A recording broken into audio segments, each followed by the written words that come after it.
Donc, nous allons aujourd'hui, ce matin, vous présenter donc le régime de la micro-entreprise.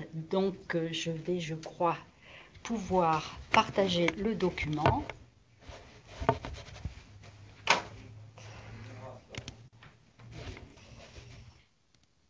Alors, micro-entreprise, c'est exactement la même chose que l'auto-entreprise. Vous avez certainement entendu parler de l'auto-entrepreneur, puisque c'est un régime qui existe maintenant depuis une dizaine d'années.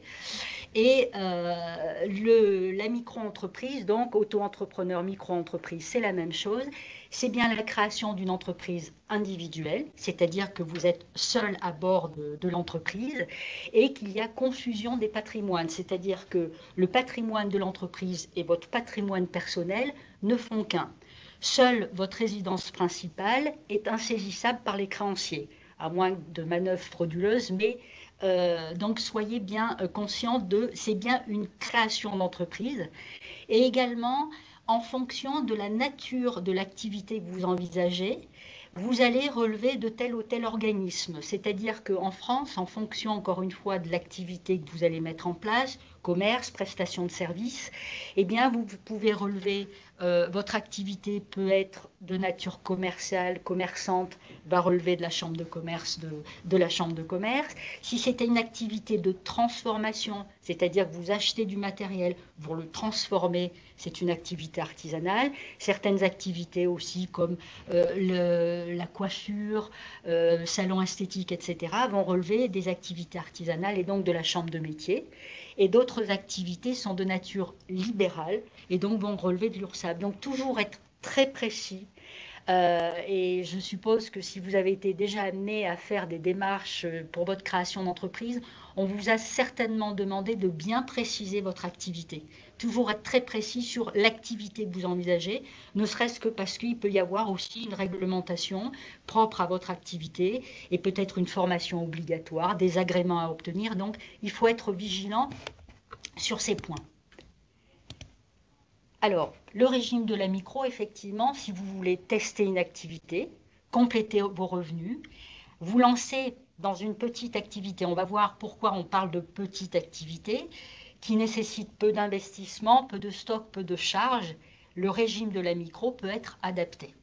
On verra un peu plus tard en fonction effectivement, là encore une fois, de votre activité, de ce que ça va engager peut-être comme investissement, etc. Enfin, oui, investissement, achat de matériel, etc.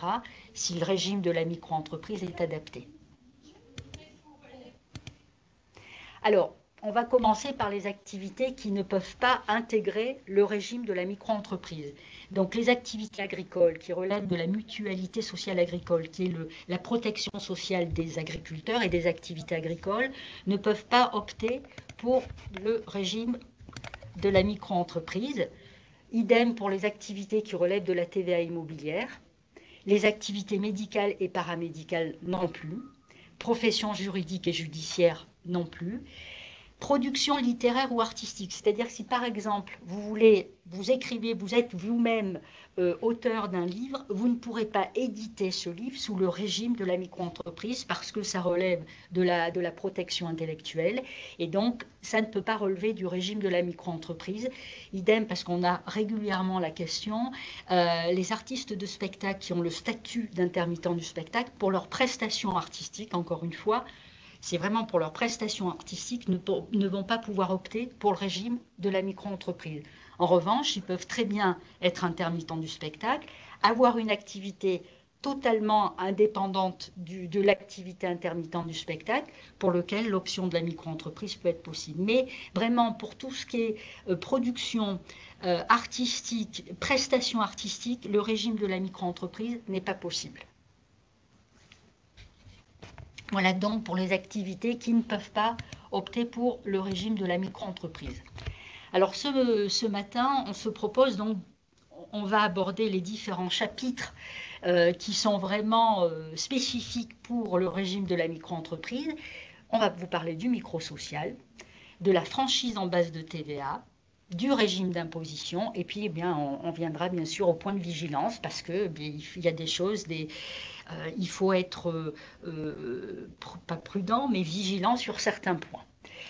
Alors, On va commencer par le micro-social, c'est-à-dire que le micro-social, c'est-à-dire que vous allez, en tant que travailleur indépendant, alors il y a un jargon aussi au niveau de la création d'entreprise tout court, vous allez certainement, le long de votre parcours, où vous travaillez vous êtes en train d'étudier votre projet de création d'entreprise, il y a peut-être un vocabulaire auquel vous n'êtes pas encore habitué. On va vous parler de travailleurs indépendants, de TNS, travailleurs non salariés, parce que en tant que notamment micro-entrepreneur, vous êtes travailleur indépendant. Donc, c'est vous qui allez vous constituer votre couverture sociale via le calcul, bien sûr, des cotisations sociales en pourcentage du chiffre d'affaires. Et il y aura des seuils de chiffre d'affaires à respecter. Le chiffre d'affaires, c'est bien ce que vous facturez à vos clients. Je dirais même ce qui est encaissé. Ce qui est encaissé, exactement.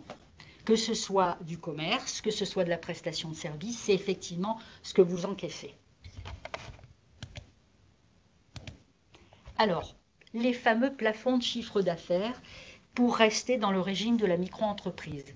Pour les activités d'achat-revente, donc de commerce, et les prestations d'hébergement, hôtellerie et restauration, le chiffre d'affaires à ne pas dépasser sur l'année est de 176 200 € hors taxe.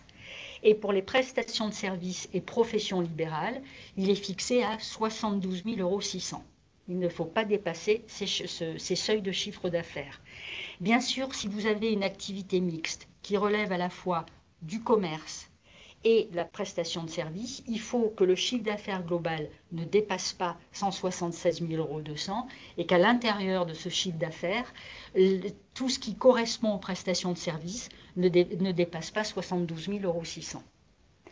Également, bien sûr, que ce chiffre d'affaires, il est à proratiser en fonction de la date de début de votre activité. Si vous commencez au milieu de l'année, le chiffre d'affaires, du coup, est divisé par 2. Soyez bien vigilants aussi par rapport à la date de début de votre activité.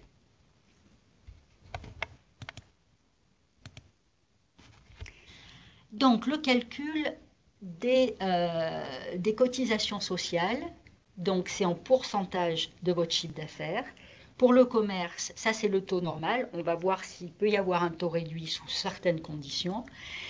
Pour le commerce, c'est 12,8%. Et pour tout ce qui est profession libérale et prestations de services, il est de 22% ce taux. Et il y a une contribution pour la formation professionnelle que vous rajoutez à ce pourcentage de 0,1% pour les activités de commerce et de 0,2% pour les prestations de services et les professions libérales. Alors, le régime normal, entre guillemets, c'est de payer vos cotisations sociales au trimestre et éventuellement mensuellement.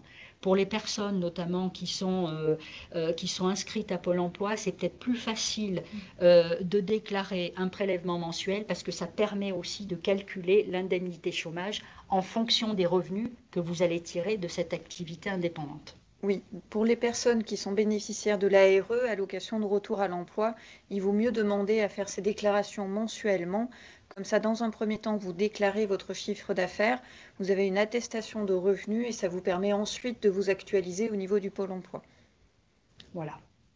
Et alors, vous voyez toutes les cotisations qui sont concernées donc, par ces cotisations sociales, la santé, maladie, maternité, indemnité journalière, les allocations familiales, la retraite de base et complémentaire, la prévoyance, la formation professionnelle comme on l'a vu.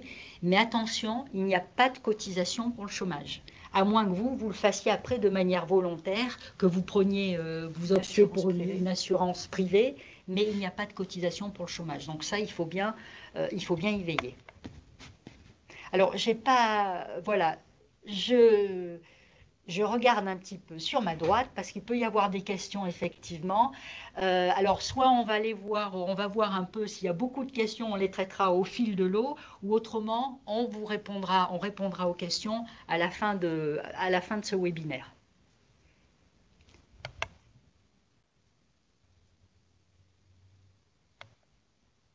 On verra pour la question peut-être. Alors, il y a un dispositif, c'est ce que je vous indiquais précédemment.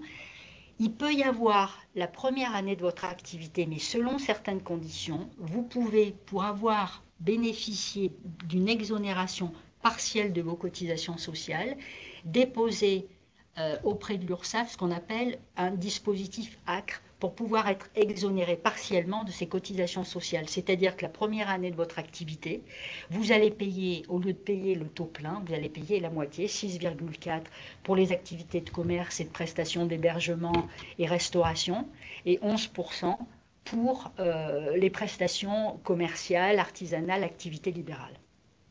Alors, il y a certaines conditions. Il faut être demandeur d'emploi, par exemple, indemnisé par Pôle emploi. Alors, ne plus être indemnisé par Pôle emploi, mais avoir été inscrit 6 mois au cours des 18 derniers mois à Pôle emploi. Être jeune de 18 à 25 ans. Il y a d'autres critères que je n'ai plus en tête, mais il y a un certain nombre de critères pour pouvoir déposer un dossier ACRE. Alors, encore une fois, cette exonération, il faut la demander auprès de l'URSSAF et vous avez un délai de 45 jours à partir de la création administrative de votre entreprise pour déposer cette demande. Donc, ayez bien en tête les échéances.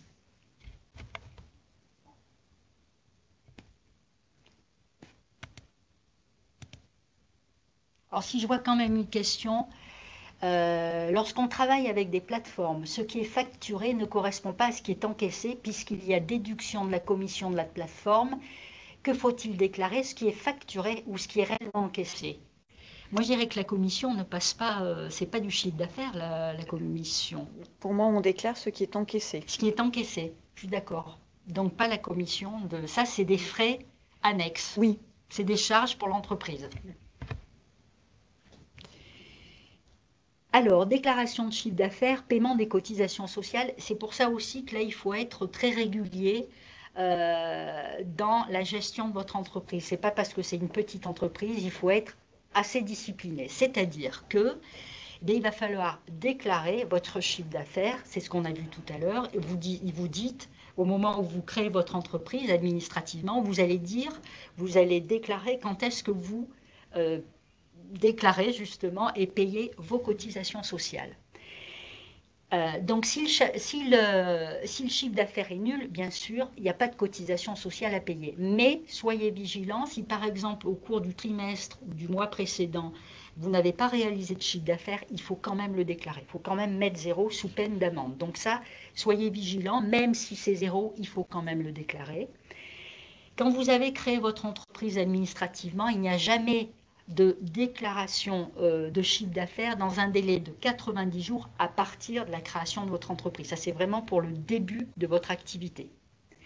Donc, comme on l'indiquait, c'est une échéance trimestrielle, c'est-à-dire que vous allez déclarer et payer vos cotisations sociales courant avril, juillet, octobre et janvier de l'année.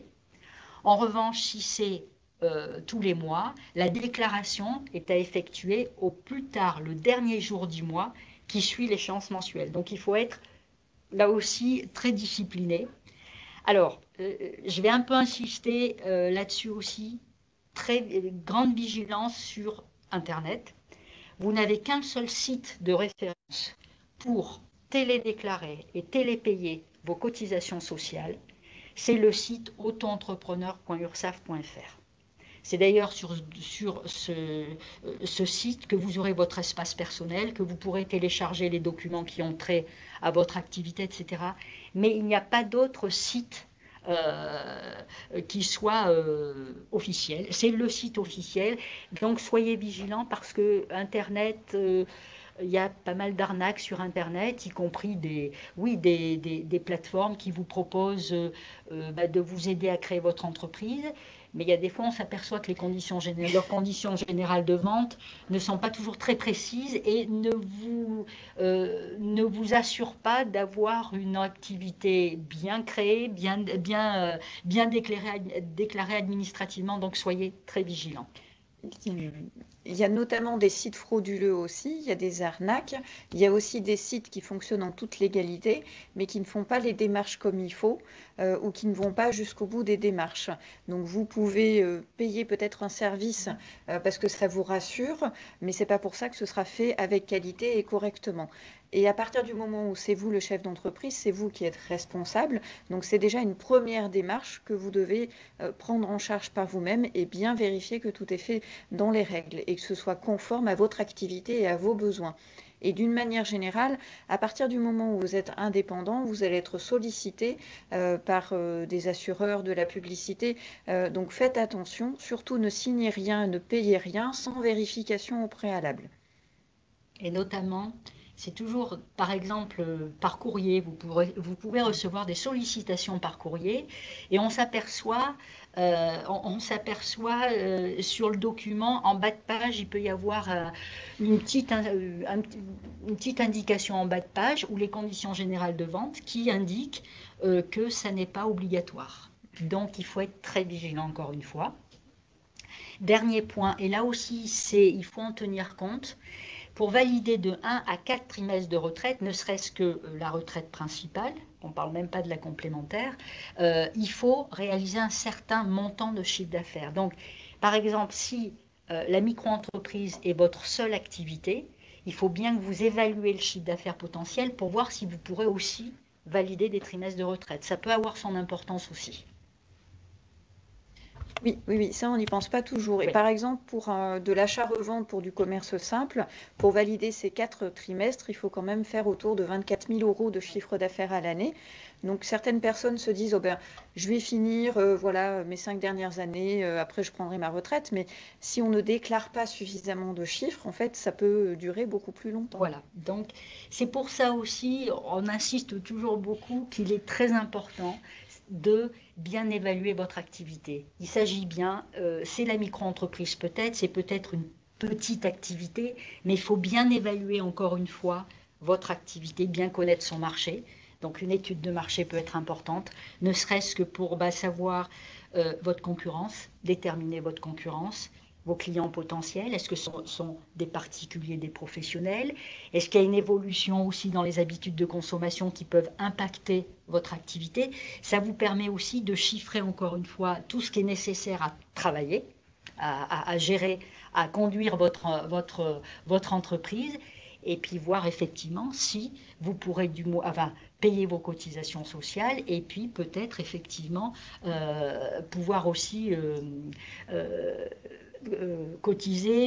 valider des trimestres de retraite. Oui. Voilà, ça c'est important aussi. Alors, le tableau que vous avez tout de suite récapitule l'ensemble des cotisations et des prélèvements sociaux.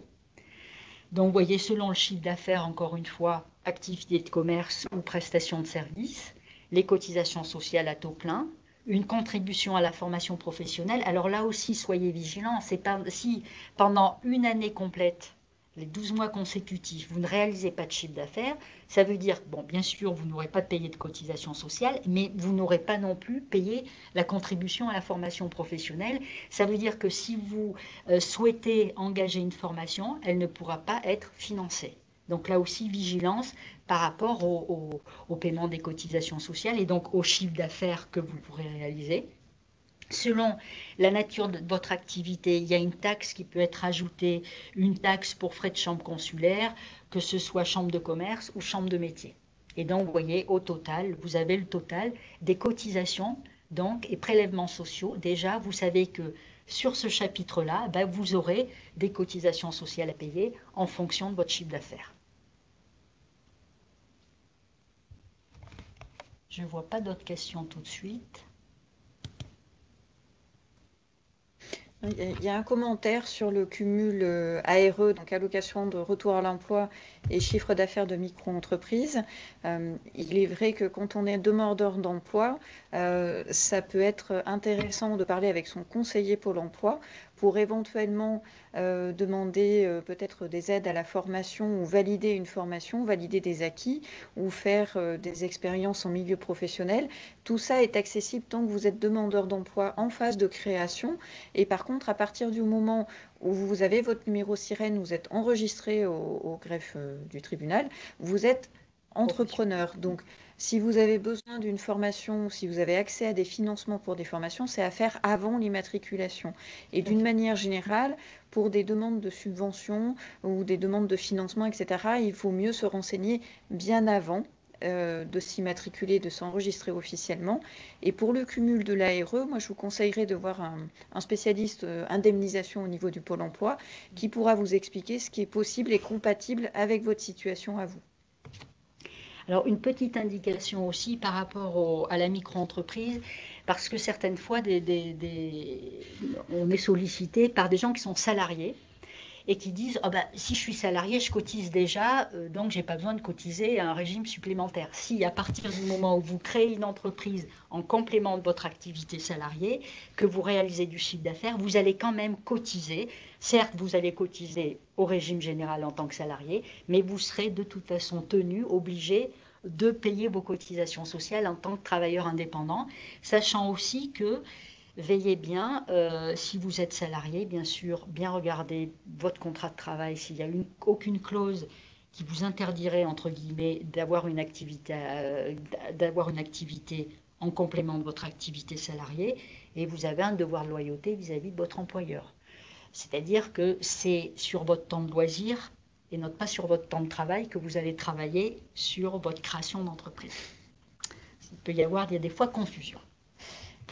Et attention aussi aux personnes qui éventuellement quitteraient leur salariat pour devenir travailleur indépendant et votre ancien employeur vous fait travailler en tant qu'indépendant. Si vous avez un seul donneur d'ordre, ça peut passer pour du salariat déguisé. Ouais. Donc ce genre de choses, il faut faire attention. Et j'irai même aussi plus loin, c'est que si vous n'avez qu'un seul donneur d'ordre, ça peut être aussi limite en termes de chiffre d'affaires et d'activité. Si vous êtes dépendant que d'un seul client, voilà, vous n'allez peut-être pas réaliser suffisamment de chiffres. Donc c'est des notions aussi sur lesquelles il faut faire attention. Et encore une fois, il y a l'activité que vous envisagez et il faut être très précis, bien entendu. Et puis les conditions dans lesquelles vous allez exercer cette activité. Je ne sais pas si. Dans quelle activité se positionne une entreprise dans le domaine du bien-être? Alors ça dépend des prestations. Mais en règle générale, ça va être plutôt l'URSSAF profession libérale. Oui, ça va être plutôt ça. Après, alors je vais peut-être un petit peu déplacer le curseur, mais vous me direz le bien-être, un salon de coiffure, ça peut participer au bien-être de la personne. Il n'empêche qu'un salon de coiffure, c'est une activité, cette fois-ci artisanale, qui va relever de la chambre de métier. C'est pour ça, vous voyez, le domaine du bien-être, il faut encore une fois bien préciser votre activité. Ne serait-ce que parce qu'il y aura peut-être des obligations réglementaires qui seront liées à cette activité, l'exercice de cette activité. Est-ce qu'il y a une formation qui est obligatoire, par exemple? Et puis pour vous, être aussi accessible à vos clients potentiels. Parce que si vous êtes trop vague, même quelqu'un, vous lui dites, ben, je peux vous proposer des prestations dans le domaine du bien-être, il risque de vous poser la question, qu'est-ce que vous allez me proposer exactement? Donc les prestations, il faut vraiment... Alors conseil alimentaire et soins énergétiques, oui, vous allez effectivement, et vous allez, pour toutes les activités que vous mentionnez, madame, en formation de naturopathie actuellement, activités d'ordre libéral.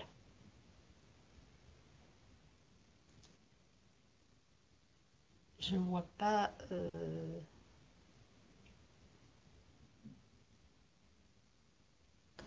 On va peut-être passer du coup... On va enchaîner du coup sur le côté fiscalité et imposition. Alors, ce n'est pas forcément la partie la plus rigolote ou celle qui plaît le moins, mais c'est un élément essentiel de la micro-entreprise. Et beaucoup de personnes choisissent ce régime-là parce qu'on parle de franchise en base de TVA. Ce qui veut dire qu'il n'y a pas de TVA à facturer. Vous n'êtes pas collecteur de TVA pour l'État. Donc cette notion de franchise en base de TVA, c'est un vocabulaire à intégrer. On est toujours sur des seuils de chiffre d'affaires à respecter. On va vous montrer des petites frises où vous pourrez visuellement voir jusqu'à quel seuil de chiffre d'affaires il ne faut pas dépasser pour rester sans TVA. Et on va aussi voir que ça implique une comptabilité simplifiée. Mais simplifiée, ça ne veut pas dire inexistante. Exactement.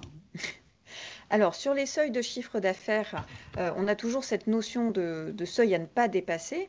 Pour rester donc sur une activité sans TVA, Sur tout ce qui est achat-revente, commerce simple, 85 800.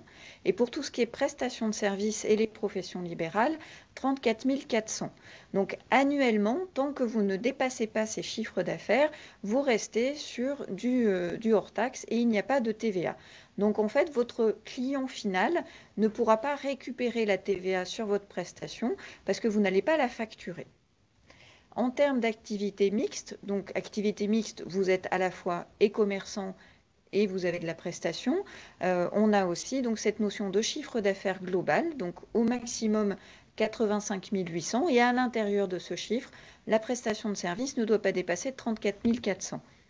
Donc d'où l'intérêt aussi de bien préparer, on se répète, mais c'était des éléments importants, bien préparer ses prestations, ses tarifs et calculer dans la mesure du possible un prévisionnel pour essayer de voir au moins sur la première année vers quoi vous tendez. Et toujours aussi à proratiser en fonction de la date de création d'activité. Donc voilà, on l'a dit tout à l'heure, si vous commencez au 1er juillet, en fait, vous divisez par 2. Alors, j'espère que vous allez pouvoir... Oui. Je ne sais pas ce qui... Ah, ça y est, il arrive. Peut-être un petit peu lent, mais ça va venir. Donc là, on a la frise par rapport, donc la franchise en base de TVA. Là, on est bien sur une entreprise individuelle. Hein, et donc, sur de la prestation, vous voyez, il y a quand même un seuil de tolérance. Donc, gardez bien en tête le chiffre de 34 400. Vous avez à peu près 10% voilà, de seuil de tolérance. Donc, annuellement, ne dépassez pas 36 500. La première année, les impôts seront tolérants. Mais la deuxième année, si vous êtes encore dans ce seuil de tolérance, vous allez basculer après. Et au-delà des 36 500, vous devrez facturer de la TVA. Et pour rester dans le système de la micro-entreprise, donc on ne dépasse pas 72 600. Alors j'ai dit que beaucoup de personnes choisissaient ce système parce que c'est plus simple en termes de comptabilité. Il n'y a pas besoin effectivement de s'occuper de TVA, mais à réfléchir aussi par rapport à son client final. Si vous avez des clients professionnels, par exemple, qui ont besoin de récupérer la TVA sur vos factures, il peut être intéressant peut-être de prendre sur option au démarrage un système micro-entreprise au micro-social pour le côté charge sociale, mais opter pour la TVA si vous en avez besoin pour vos clients professionnels. Si vraiment vous avez un marché et une part de chiffre d'affaires importante par rapport à ça, ça peut être sur option intéressant. Mais si vous n'avez pas besoin de facturer de TVA ou si vous avez une majorité de clients particuliers qui n'en ont pas besoin, vous pouvez rester sur ce système simplifié. Et on va avoir la même frise pour tout ce qui est commerce, achat-revente, où là aussi on a un seuil de tolérance à peu près de 10%, donc à ne pas dépasser 94 300. Et au-delà, effectivement, il faudra inclure de la TVA. Alors, vous avez aussi cette notion de réel simplifié, qui est un autre régime fiscal, où effectivement, quand on arrive à un certain seuil de chiffre d'affaires, je dirais autour de 100 000 euros à l'année, si vous avez beaucoup de charges qui viennent peser sur votre chiffre d'affaires, ça peut être intéressant de faire un calcul et de comparer avec un comptable. Est-ce qu'au régime réel, ce serait comptablement plus intéressant? Et à ce moment-là, mon bénéfice est calculé comme chiffre d'affaires moins charge. Donc c'est pour ça qu'on vous donne cette notion de réel simplifié où au-delà d'un certain chiffre d'affaires, ça peut être peut-être intéressant de basculer sur ce type-là et de facturer de la TVA. Est-ce que vous avez des questions? Là, je vais prendre le temps de faire une petite pause parce que ce n'est pas des notions forcément évidentes. Alors, juste, oui, il y a une question. J'ai un projet de création de 2 boutiques en milieu rural. Vaut-il mieux créer une seule ou 2 micro-entreprises? On ne peut pas créer 2 micro-entreprises, 2 entreprises individuelles. Ça, c'est pas possible d'avoir 2 entreprises individuelles en même temps et donc 2 auto-entreprises en même temps. Donc là, je vous dirais, il faut bien évaluer vos activités. Ne serait-ce que 2 boutiques, ça veut dire qu'il y a des loyers, il va y avoir des locaux commerciaux, il y aura peut-être des loyers à payer, il y aura l'assurance. Bien évaluer les charges, les frais de fonctionnement de votre entreprise pour voir après si le régime de la micro est bien adapté, en fonction, encore une fois, des charges que vous aurez. Mais en tout cas, non. Dans l'absolu, c'est une seule micro-entreprise et il faudra déclarer les 2 activités. Alors, 2 boutiques, est-ce que ça veut dire que vous aurez deux locaux commerciaux séparés, la voir aussi? Comment vous allez évaluer, et dans quel type d'activité? Voilà, vous voyez, on vous pose encore d'autres questions par rapport au projet, mais il n'est pas possible d'avoir 2 micro-entreprises. Très bien. On va continuer. S'il n'y a pas d'autres questions, je vais parler imposition, impôt sur le revenu. Alors là, c'est des notions un petit peu différentes. Il faut plus réfléchir en termes de foyer fiscal. Donc, quelle est votre situation à vous aujourd'hui à titre individuel? Est-ce que vous faites votre déclaration d'impôt seul, avec votre conjoint? Est-ce que vous avez des enfants à charge? Quel est le nombre de parts sur votre déclaration d'impôt? Vous aurez une activité indépendante. Je vous souhaite d'en avoir un revenu. Parce que d'une part, si on travaille, si on crée une entreprise, c'est parce qu'on a des clients, c'est qu'on espère un revenu.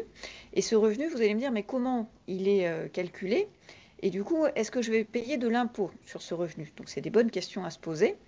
Et là aussi, il y a cet écart entre travailleurs salariés et travailleurs indépendants, où ce n'est pas le même mode de calcul. Quand on est salarié, on a sa fiche de paye, on a son revenu, on fait sa déclaration d'impôt. Éventuellement, on peut avoir des revenus immobiliers ou des revenus de placement. Et voilà, le foyer fiscal dans son ensemble va payer de l'impôt ou pas en fonction des revenus, en fonction des parts, en fonction du barème de l'imposition. Quand on est travailleur indépendant, il n'y a pas cette notion de salariat, il n'y a pas cette notion de fiche de paye. Donc vous allez me dire, comment on fait? Eh bien, en fait, les impôts se basent sur des forfaits.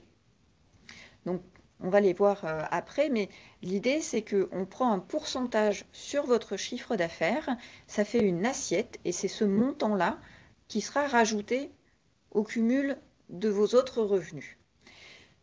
Alors, pour pouvoir payer l'impôt sur votre revenu d'entreprise, vous pouvez opter, et c'est ce que vous avez à l'écran, sur le versement libératoire de l'impôt. Alors, c'est un versement libératoire dans le sens où, en plus des cotisations sociales que vous allez payer, sur votre déclaration au niveau de l'URSSAF, vous pouvez avoir une ligne en plus. Si vous êtes commerçant, ce sera 1% du chiffre d'affaires, les prestations de services 1,7 et les professions libérales 2,2. Si vous optez pour le versement libératoire, ça veut dire que vous allez payer de l'impôt, donc un pourcentage du chiffre d'affaires que l'URSSAF versera aux impôts. Et vous êtes libéré de tout autre impôt sur le revenu. C'est pour ça qu'on parle de versement libératoire. Ça peut être intéressant si au niveau du foyer fiscal, vous êtes déjà imposable et que vous payez pas mal d'impôts. Si éventuellement le revenu d'activité espéré vous fait passer une tranche supérieure, ça peut peut-être être intéressant d'opter pour ce versement libératoire, comme ça vous payez au fur et à mesure et vous n'aurez pas non plus peut-être à dépasser de tranches d'imposition. Donc ça, c'est à calculer là aussi, et vous pouvez faire des simulations sur le site des impôts ou éventuellement prendre rendez-vous avec les impôts pour le calculer et l'envisager. Sinon, on reste sur un régime classique où sur option, vous pouvez faire des versements mensuels ou trimestriels, c'est peut-être ce que vous faites déjà, en estimant vos revenus. Et donc sur les forfaits, comme je disais tout à l'heure, on va parler d'abattement. Alors ce terme d'abattement est à retenir aussi parce que c'est quelque chose qui va souvent revenir. Et au niveau du Pôle emploi, comme je le disais tout à l'heure, c'est aussi ces abattements qui seront utilisés. Au niveau d'une activité commerciale, on prendra 71% d'abattement sur votre chiffre d'affaires, 50% pour les prestations de services, 34% pour les professions libérales. Donc, par exemple, je fais 10 000 € de chiffre d'affaires, je suis commerçant, on m'enlève 71%, donc en fait, il va rester 29%, donc il va rester 2 900. 2 900 €, ce n'est pas ce que je vais payer comme impôt, c'est ce qui sera rajouté à mes autres revenus et qui servira, voilà, de base pour mon revenu imposable. Et ensuite, en fonction de mes parts et en fonction de mon barème, je paierai de l'impôt ou pas. J'espère que c'est clair. Et ça permet d'évaluer aussi le montant du revenu. Voilà, ça permet d'évaluer également. Et sur votre déclaration d'impôt, en fait, vous aurez votre chiffre d'affaires. Donc là, vous mettez votre chiffre d'affaires et les impôts, eux, feront les abattements en fonction de votre activité. Et dans la catégorie micro-BIC, donc BIC, bénéfices industriels ou commerciaux, donc on est sur de l'achat-revente. Bénéfices non commerciaux, on est plutôt sur de la prestation. D'où l'importance aussi, effectivement, comme le dit Valérie, c'est de vérifier sur impôts.gouv.fr, faire des simulations pour effectivement voir le régime qui est le plus adapté. Parce que c'est aussi une option qu'on va vous demander quand vous allez déclarer administrativement votre entreprise. On va vous demander ce que vous allez choisir comme régime d'imposition. Donc là, il faut être précis, il faut le savoir, parce que c'est une information obligatoire lorsque vous créez votre entreprise. Et il vaut mieux, dans un premier temps, ne pas cocher la case prélèvement libératoire pour éviter donc de payer de l'impôt comme ça directement. Si jamais vous n'êtes pas imposable aujourd'hui, ne cochez pas cette case. Après, vous allez me dire, c'est difficile d'anticiper ou de faire un vrai prévisionnel très précis, etc. D'où l'intérêt de bien travailler son projet à la base. Après, il y a des notions effectivement qu'on peut ajuster au fil du temps ou changer par année civile, mais au départ, faites au plus simple par rapport à votre situation actuelle d'un point de vue fiscal. Si vous avez besoin de faire des simulations, donc n'hésitez pas à aller sur le site et n'hésitez pas non plus à utiliser les messageries qu'on a tous sur nos espaces clients, nos espaces personnels via les impôts et via l'URSSAF. On nous dit des fois qu'ils ont du mal à répondre au téléphone, qu'on arrive à joindre personne.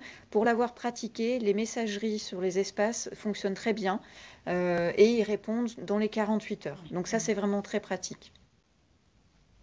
Alors, il y a vous verrez, il y a exonération de CET l'année de la création.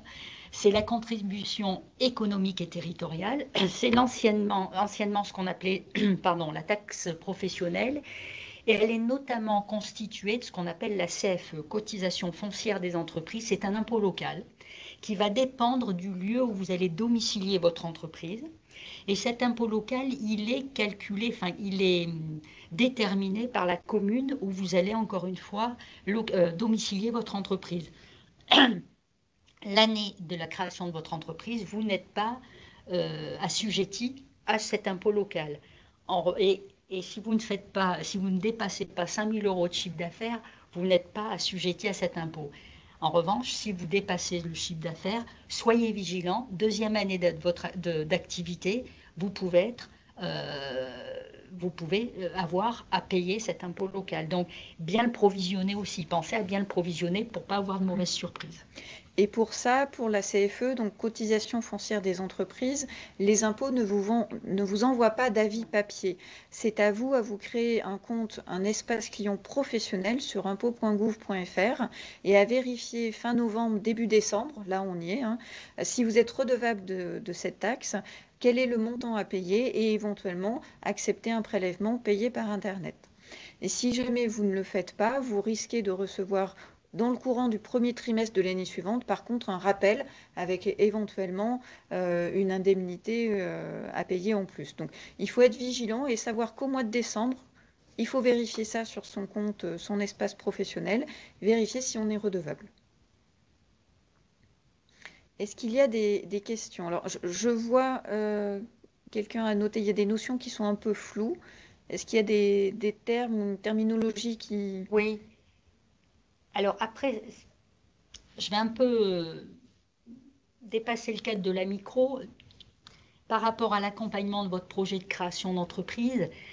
Effectivement, bien définir votre activité. Je crois que la dame qui pose la question, c'est dans le domaine du bien-être, donc bien déterminer vos prestations aussi.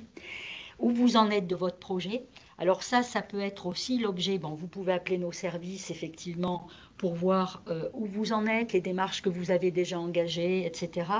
Sachez aussi que pour élargir un petit peu le propos de la création d'entreprise, si par exemple vous sentez, d'après vos premières estimations, que peut-être l'option micro-entreprise n'est pas tout à fait adaptée, on propose au niveau de la Chambre de commerce des réunions d'information qui s'appellent les 10 clés pour entreprendre, qui sont des matinées où on vous présente la méthodologie qu'il est conseillé de suivre pour travailler sur un projet de création d'entreprise, études de marché, étude de la concurrence, plan de communication et les différentes formes juridiques qui peuvent exister pour créer son entreprise, sachant aussi que cette semaine, il y a eu un certain nombre de webinaires et notamment il y en a eu un sur les formes juridiques.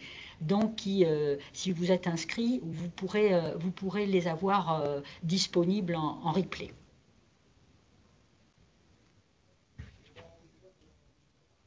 On va peut-être. Oui. L'heure tourne aussi. Je vois pas l'heure. Alors, on a vu tous les domaines un petit peu techniques. On va parler des points de vigilance. C'est ce dont on a parlé en début de webinaire. Comme je l'indiquais, les aspects réglementaires, toujours vérifier, est-ce que l'activité que vous envisagez est réglementée? C'est-à-dire, est-ce que, par exemple, il faut avoir un agrément spécifique pour pouvoir exercer cette activité? Auprès de quelle administration? Auprès de quel service? Par quelle formalité obtenir cet agrément? Est-ce qu'il faut une formation obligatoire pour pouvoir exercer cette activité en tant que professionnel indépendant? L'étude de marché, bien connaître son marché, c'est-à-dire bien connaître, déjà bien préciser ce que nous, on veut vendre, que ce soit du commerce ou de la prestation de service, parce que plus vous allez être clair dans la formulation, la présentation de votre activité, plus vous arriverez à capter l'attention de vos clients potentiels, parce qu'ils peuvent aussi être sollicités par d'autres concurrents. Donc, comment vous allez vous démarquer, connaître effectivement les professionnels qui sont déjà en activité sur le marché que vous visez, donc comment vous allez vous différencier par rapport à la concurrence. La veille d'information, il faut rester connecté, c'est pas connecté, mais il faut rester vigilant sur tout ce qui peut, les habitudes de consommation qui peuvent changer, les nouvelles activités qui peuvent arriver. On a bien vu avec les périodes Covid, est-ce qu'il y a eu de nouvelles manières de consommer, etc. Parce que ça peut avoir un impact sur le marché que vous visez. Comme le disait Valérie tout à l'heure, le montage financier, de quoi est-ce que j'ai besoin, de quoi ai-je besoin pour travailler? Est-ce que j'ai besoin d'investir dans du matériel avant même de démarrer l'activité? Est-ce que pour exercer mon activité, j'ai besoin de prendre un véhicule? J'ai besoin de louer un local? Comment je vais me faire connaître? Est-ce que j'aurai de la publicité à faire? Vraiment, bien évaluer tout ce qui vous sera nécessaire pour travailler. Valider, et ça vous permettra de valider ou pas le choix de la micro-entreprise. Solliciter des financements, comme le disait Valérie aussi, avant de créer votre entreprise, parce que là, vous êtes créatrice, créateur d'entreprise, donc les conditions d'octroi de certains financements ne seront pas les mêmes qu'une fois que vous aurez créé votre entreprise. Une fois que vous créez votre entreprise, vous êtes professionnel indépendant et donc les conditions ne sont pas les mêmes par rapport, au financement éventuel. Et ensuite, donc toutes ces étapes qu'on vous recommande de suivre vous permettent après, si les feux sont ouverts, entre guillemets, de pouvoir procéder aux formalités, c'est-à-dire créer votre entreprise administrativement. Et là, on va vous demander il va falloir être très précis sur les informations qui vous seront demandées. Comme on l'a dit tout à l'heure, on va vous demander quand est-ce que vous voulez payer vos cotisations sociales au mois ou au trimestre, l'impôt, comment vous voulez le payer, quelle est votre activité, où est-ce que vous allez la domicilier, parce qu'on va vous demander aussi des pièces justificatives. Également, à partir du moment, selon là aussi les chiffres d'affaires à ne pas dépasser, où vous n'êtes pas assujetti à la TVA, il y a une mention obligatoire à faire porter sur vos factures. Alors c'est TVA non applicable, article 293B du Code général des impôts, si je ne me trompe pas. Exactement. Bon, c'est bien ça. Donc voilà pour il faut absolument mettre cette mention sur les factures. Veillez également à votre assurance, c'est-à-dire que là, il faut une assurance en tant que professionnel indépendant, que ce soit l'assurance civile professionnelle pour l'exercice de votre activité.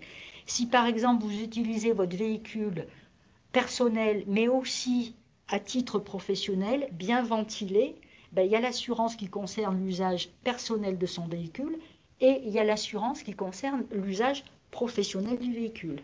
Donc là, il faut aussi évaluer ça. Je crois que je n'oublie rien d'autre par rapport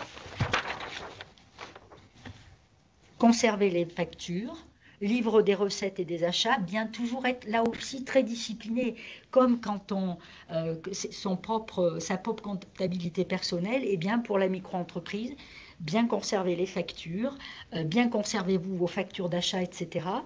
Ne serait-ce que pouvoir déclarer votre chiffre d'affaires, ça peut être intéressant. Donc être très discipliné. Compte bancaire, alors, parce que souvent on nous pose la question, est-ce qu'il est obligatoire d'ouvrir un compte bancaire? Alors, si dans les 12 mois suivant la création, sauf si le chiffre d'affaires annuel est inférieur à 10 000 euros pendant 2 années consécutives. Maintenant, ça peut être quand même intéressant, ne serait-ce que pour votre organisation, d'avoir un compte bien séparé, un compte professionnel séparé de votre compte personnel. En termes de gestion, c'est toujours ce qui est conseillé, Ouais. parce qu'au final, on finit par tout mélanger, c'est le même portefeuille.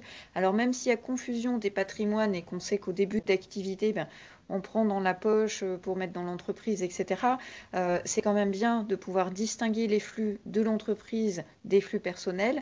Ça vous permet aussi de calculer aussi votre rentabilité, c'est-à-dire combien j'ai investi, combien j'ai en retour. Et au fur et à mesure de votre développement, si vous retournez voir un financeur pour un nouveau prêt ou d'autres financements, on va vous demander quels sont vos chiffres d'affaires, comment fonctionne votre compte, etc. Et de montrer que vous avez une bonne organisation, une bonne gestion, et de prouver que vous avez fait fonctionner un compte bancaire correctement, ça peut aussi aider. Donc c'est pas simplement aujourd'hui, certes, en termes de gestion, d'organisation, mais c'est aussi voilà, à moyen et long terme, voir comment vous pouvez aussi vous développer et quels vont être aussi vos arguments pour pouvoir vous développer. Et ne serait-ce que de bien maîtriser la création de votre entreprise, c'est-à-dire de bien connaître, encore une fois, déjà bien déterminer votre activité, savoir si cette activité elle est réglementée, avoir réalisé une étude de marché. Si vous êtes amené à rencontrer des financeurs, plus vous allez être précis dans la présentation de votre projet, voir qu'effectivement vous savez de quoi vous parlez, plus vous serez pertinent, et c'est aussi pour pouvoir convaincre des partenaires éventuels dans votre activité. Alors, on va revenir peut-être un petit peu aussi sur le salariat déguisé très rapidement, mais effectivement, soyez très vigilants parce que nous, on a eu régulièrement les questions où, par exemple, une personne effectivement démissionne ou de son travail salarié et puis reprend la même activité avec son ex-employeur, mais en disant je vais lui facturer mes prestations. Alors ça peut être qualifié par l'administration comme du salariat déguisé, c'est-à-dire que vous vous retrouvez à travailler pour votre ancien employeur, mais qui devient votre client, mais tout en étant dans les conditions d'un salarié et en utilisant peut-être le matériel de votre client. Or, 2 travailleurs indépendants, chacun a son propre matériel pour travailler. Ce n'est pas à un client de dire à son sous-traitant je vous donne vos horaires de travail et vous venez travailler dans mes locaux. Ne serait-ce qu'en termes d'assurance, par exemple, comment ça se passe. Donc, soyez très vigilants parce que ça peut être qualifié comme du salariat déguisé. Donc, il peut y avoir là aussi des amendes lourdes. Et après, on ne parle plus, là, le marché ne tient plus. Une fois qu'il a été, dénoncé par l'administration, il ne peut plus exister. Donc, soyez vigilants, encore une fois, les conditions dans lesquelles vous allez exercer votre activité, c'est très important. Je sais. Pour le compte bancaire professionnel, oui, le banquier va, entre guillemets, vous pousser à prendre un compte professionnel parce qu'il y a plus de frais. C'est vrai que pour la banque, ça peut rapporter plus. Il considère qu'il y a plus de risques, plus de services, donc ça va coûter plus cher. Mais voilà, comme on vous l'a dit, tant que vous ne dépassez pas 10 000 euros de chiffre d'affaires à l'année, légalement, vous n'êtes pas obligé d'avoir un compte professionnel. En termes de gestion, on vous conseille d'avoir 2 comptes séparés. Donc, vous pouvez très bien avoir un deuxième compte bancaire personnel. Après, si vous avez besoin de certains services d'affacturage, de virement, d'appareil à carte bleue, ce seront des services liés à un compte professionnel, effectivement. Donc, tout est dans la négociation. Alors, je vois, peut-on convertir en société tout en conservant une partie d'activité en micro. Non, là, alors, ne serait-ce qu'au niveau du paiement des cotisations sociales, il ne peut pas y avoir deux régimes de paiement des cotisations sociales. Une en société et une en micro-entreprise. Donc là, c'est peut-être après, on peut faire évoluer une micro-entreprise, oui, tout au long du parcours en tant qu'entrepreneuse, en tant qu'entrepreneur, vous serez peut-être amené à développer votre activité et peut-être effectivement à changer d'option juridique et fiscale pour votre activité. Mais avoir et une société et une micro, ne serait-ce qu'en termes de paiement des cotisations sociales, on ne peut pas avoir deux régimes de paiement des cotisations sociales. Donc ça paraît un petit peu compliqué. Je ne sais pas s'il y a d'autres questions tout de suite pour qu'on puisse poursuivre. Et que... Alors, oui, l'heure tourne. Quelques informations pour vous préciser au niveau de l'ADI. Nous défendons l'idée que chacun peut devenir entrepreneur, même sans capital et sans diplôme, et on le concrétise par le prêt et le conseil. Donc c'est vrai qu'on est spécialiste de la petite activité, de la petite entreprise, sans que ce soit péjoratif, hein. Il y a tout un tas d'activités professionnelles que l'on peut faire en individuel, où on peut commencer par tester une activité et grandir après au fur et à mesure. On a cette capacité de financement, beaucoup pour des micro-entrepreneurs, mais on peut aussi financer des sociétés, on a quelques SASU. L'idée, c'est de vous apporter une solution globale et c'est une autre manière de financer son entreprise, alors sa création ou son développement. Et l'idée pour nous, c'est d'intervenir pour des personnes qui auraient des difficultés à trouver des financements au niveau du système traditionnel. Si vous avez un financement bancaire, tant mieux. Mais si vous avez du mal ou des difficultés à trouver un financement auprès de la banque, on peut vous proposer des alternatives. Ça ne veut pas forcément dire que vous avez des fichages bancaires ou des difficultés particulières, hein. Certaines fois, parce qu'on a déjà un crédit en cours ou parce que la banque ne connaît pas l'activité, ils peuvent être un peu frileux. Voilà. Il peut y avoir tout un tas de raisons. Chez nous, vous pouvez accéder à des financements jusqu'à 10 000 euros et sur des plans de financement inférieurs à 20 000 euros, quel que soit votre statut. En sachant aussi qu'en complément, on peut vous proposer des micro-assurances et qu'en termes de financement, à la base, il y a un microcrédit avec un taux d'intérêt et on peut compléter avec des prêts d'honneur à taux zéro en fonction des fonds disponibles. Et surtout, on est partenaire au niveau de la région pour une prime qui s'appelle IDéclic. À partir du moment où vous êtes sur une nouvelle entreprise, donc un sirène de moins de 6 mois, on peut vous proposer d'accéder à cette subvention. Par exemple, sur un financement d'une voiture, ça peut être 4 000 euros empruntés et 2 000 euros en subvention. Donc ça, il faut systématiquement nous contacter pour qu'on puisse faire une étude et voir ce qu'il est possible. Bon, j'enchaîne assez vite parce que je ne voudrais pas dépasser sur l'horaire.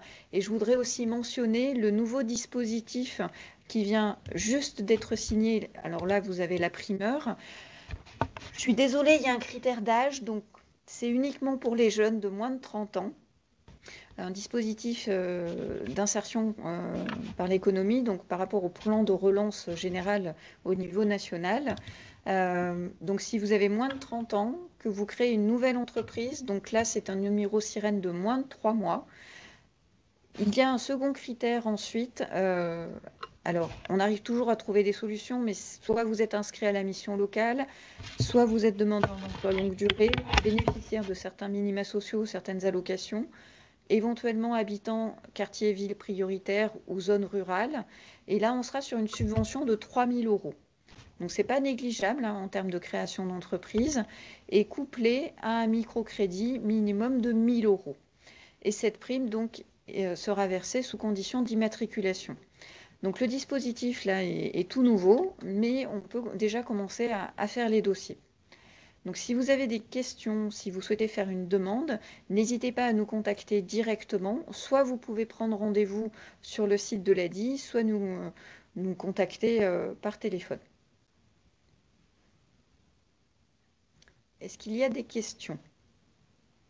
Ah non, mais alors oui, je vois comment on se présente sur des documents officiels, contrat, CGV, souvent on voit société machin. Alors, c'est pas une société, donc ça ne sera pas société machin au capital, il n'y a pas de capital.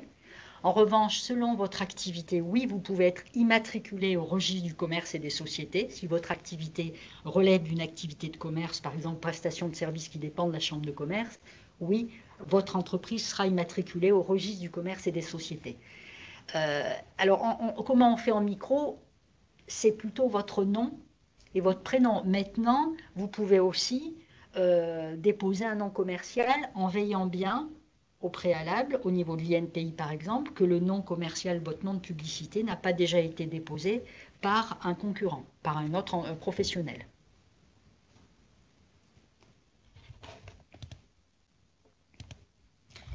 Alors là, vous aurez un certain nombre de...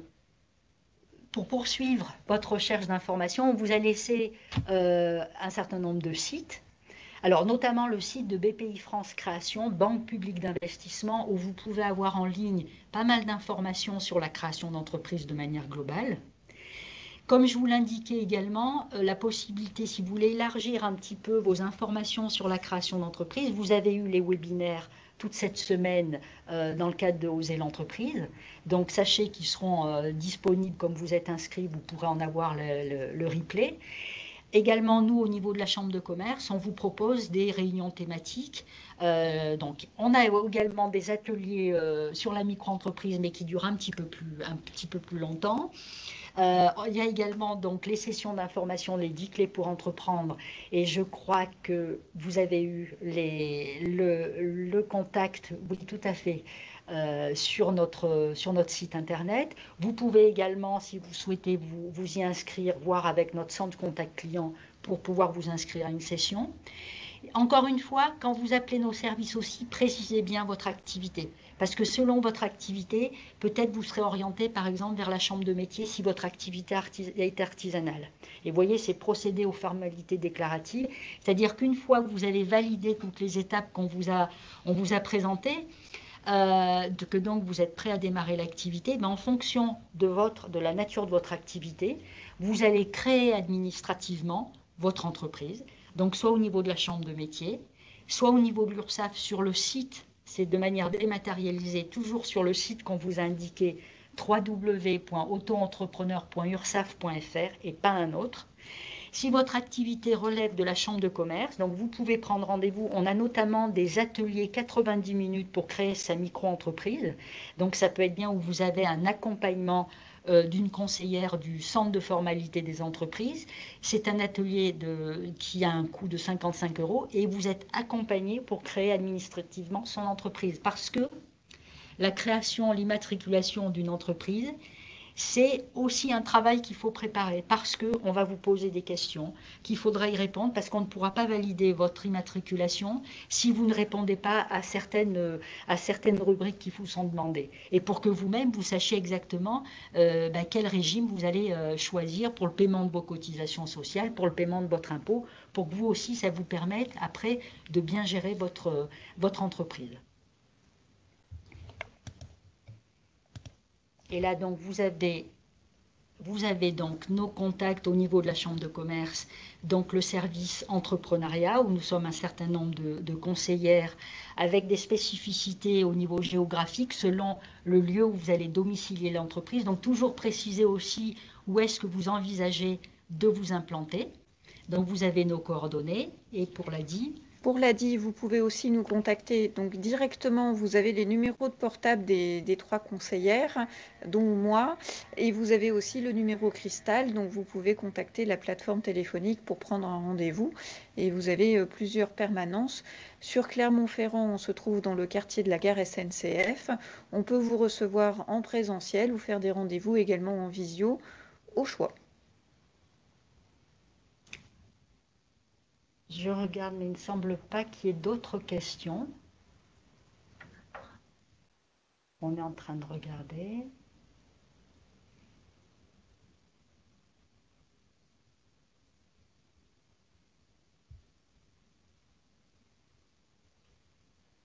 Très bien, je pense qu'on a fait le tour de la question. Merci à toutes et tous pour votre attention et vos questions.